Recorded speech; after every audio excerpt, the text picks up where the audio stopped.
Ang mabuting balita ng Panginoon ayon kay San Lucas.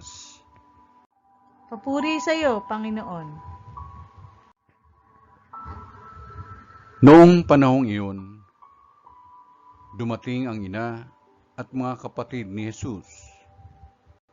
Ngunit hindi sila makalapit dahil sa dami ng tao.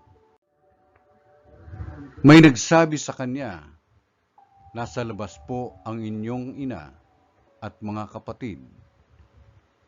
Ibig nilang makipagkita sa inyo."